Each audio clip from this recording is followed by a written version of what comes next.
आज मैं आपको एनसीईआरटी की पुस्तक क्षितिज भाग 2 क्लास 10वीं का जो पाठ है तुलसीदास जी द्वारा रचित राम लक्ष्मण परशुराम संवाद, इसकी व्याख्या मैं आपको समझाऊंगा।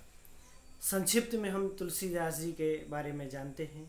उनका जन्म बांदा उत्तर प्रदेश में हुआ था। तुलसीदास सगुण काव्य धारा में राम भक्ति शाखा के कवि हैं। उन्होंने अवधी भाषा में रामचरितमानस की रचना की, जिसमें प्रमुख छंद दोहा चौपाई का प्रयोग किया है। इसके अतिरिक्त दोहा, सोरठा, हरिगीतिका, अन्य छंदों का भी उन्होंने बहुत ही सुंदर प्रयोग किया है। अवधी भाषा में यह ग्रंथ रच करके हिंदी साहित्य को एक अमर कृति प्रदान की और राम के चरित्र का वर्णन करके उन्होंने सम्मान प्राप्त किया। प्रस्तुत अंश यह रामचरितमानस के बालकांड से लिया गया है, जिसमें सीता स्वयंवर के समय राम जी के द्वारा शंकर जी का जो धनुष था वो तोड़ दिया जाता है, यानी वह टूट जाता है उनसे। परशुराम जी को जब यह संदेश मिलता है तब वे जनकपुर पहुंचते हैं। शिव धनुष टूटा हुआ देख करके अत्यधिक क्रोधित होते हैं और वे सभा को चुनौती देते हैं कि जिसने भी ये शिव धनुष तोड़ा है वो सामने आ जाए, वो मेरे गुरु का अपराधी है, मैं उसे दंड दूंगा। इस घटनाक्रम को लेकर राम, लक्ष्मण और परशुराम के बीच जो संवाद होता है उसको मानसकार तुलसीदास जी ने बड़े ही सुंदर शब्दों में लिखा है। यह आपके पाठ्यक्रम में रखा गया है। तो हम मुख्य पंक्तियों पर आते हैं। मैं इसका वाचन करूंगा। सबसे पहले आप ध्यान से सुनेंगे। नाथ शंभु धनु भंजनिहारा, अहोइए केहू एक दास तुम्हारा। आयुष काहि कही किन मोही, और सुने रिसाए बोले मुनि कोही। सेवक सो जो करे सेवकाई, और अरि करनी कर करिए लड़ाई। सुनहु राम जेहि शिव धनु तोरा, और सहसे बाहु सम सो रिप मोरा। सो बिल गाव बिहाई समाजा, और नत मारे जय सब राजा। सुनि मुनि बचन लखन मुस्काने, अब बोले परसु धरहि अवमाने।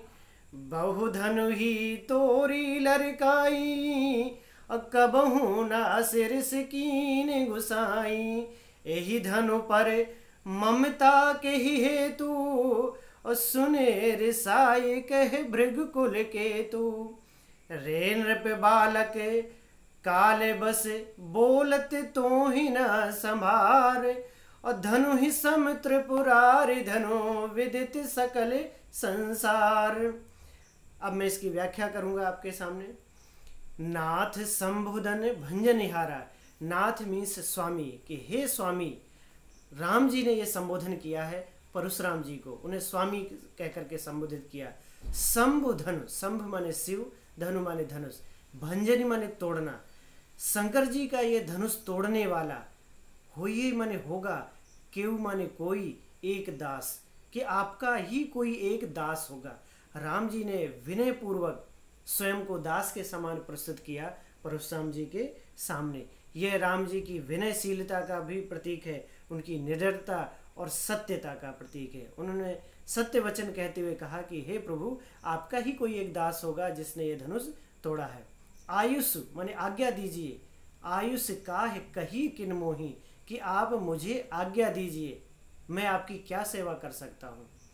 यह बात सुन करके, सुनी रिसाई माने क्रोध करना, यह बात सुन करके मुनि को ही माने क्रोधी स्वभाव के, कि क्रोधी स्वभाव के मुनि गुस्सा हो गए, क्रोध में से भर गए।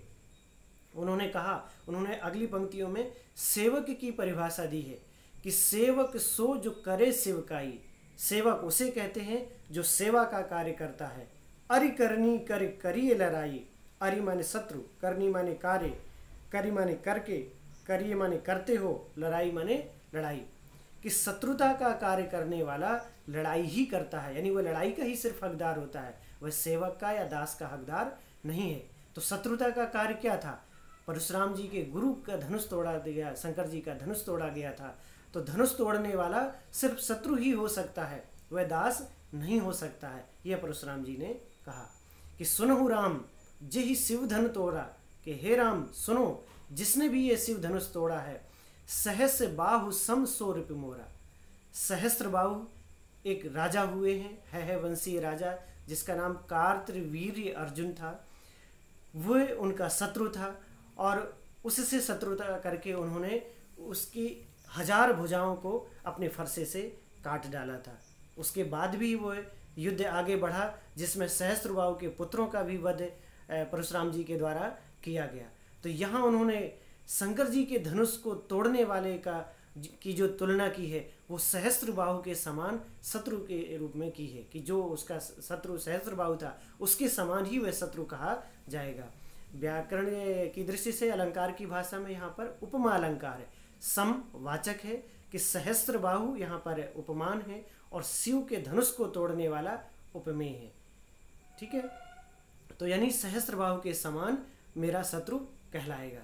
सो बिलगाव बिहाई समाजा, विलगाव माने अलग होना, इसलिए संपूर्ण राज समाज से जो स्वयंवर में उपस्थित थी, क्योंकि अभी परशुराम जी को ये पता नहीं है कि ये धनुष किसने तोड़ा, इसलिए वो कहते हैं कि अगर संपूर्ण समाज से जिसने भी धनुष तोड़ा है वो अलग होकर के आ जाए, ना ता नहीं तो मारे जय ही सब राजा, अन्यथा मेरे द्वारा सभी राजा मारे जाएंगे। यानी मैं शिव धनुष को तोड़ने वाले को दंड अवश्य दूंगा। यदि वह व्यक्ति समाज की भलाई चाहता है तो स्वयं अलग होकर के आ जाए, यह समाज उसे अलग कर दे।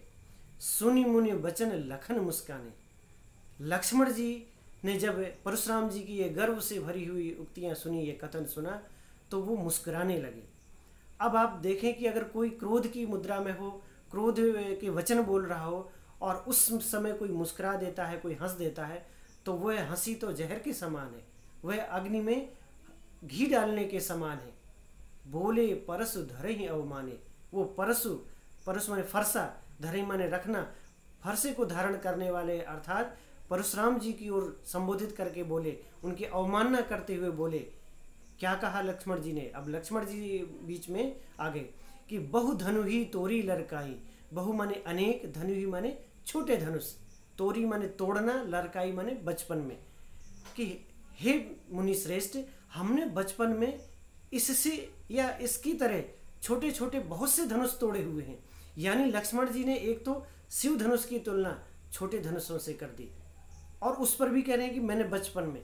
परशुराम जी के सामने लक्ष्मण जी अभी भी बच्चे हैं, लेकिन वो और अपने बचपन की बात कर रहे हैं कि हमने बचपन में तो इस तरह की बहुत सी धनुइयाँ तोड़ दी हुई हैं। और कबहु न असरिस कीन गुसाई, कि कभी भी आपने इस तरह का गुस्सा नहीं किया। गुसाई माने स्वामी, हे प्रभु, आपने रिस माने क्रोध, आपने इस तरह का क्रोध कभी नहीं किया। वस्तुतः लक्ष्मण जी एक कथा की ओर संकेत कर रहे हैं कि जब दैत्यों का वध करने के बाद देवताओं ने समस्त शस्त्र परशुराम जी के संरक्षण में दे दिए, परशुराम जी ने जब क्षत्रियों का विनाश करके तमाम शस्त्र उनके अपने आश्रम में रख लिए, तब पृथ्वी का भार बढ़ गया। पृथ्वी ने माता का रूप धारण किया और शेषनाग जी ने एक बालक का रूप धारण किया। तो बालक के रूप में परशुराम के आश्रम में रहते हुए उन्होंने उन समस्त अस्त्रों का नाश कर दिया था। शेषावतारी लक्ष्मण है, तो वो उस घटना की ओर भी संकेत करना चाहते हैं कि हमने तो पहले भी इस तरह के धनुष तोड़े हुए हैं, तब आपने इतना गुस्सा नहीं किया था। यही धनु पर, यही माने इस धनुष पर आपकी ममता, यानी आप मोह कर रहे हैं, प्रेम और ममता। यहाँ एक मात्र हृदय है, लेकिन यह कि इस धनुष के प्रति आपकी इतनी ममता के ही हेतु माने कारण, किस कारण से है।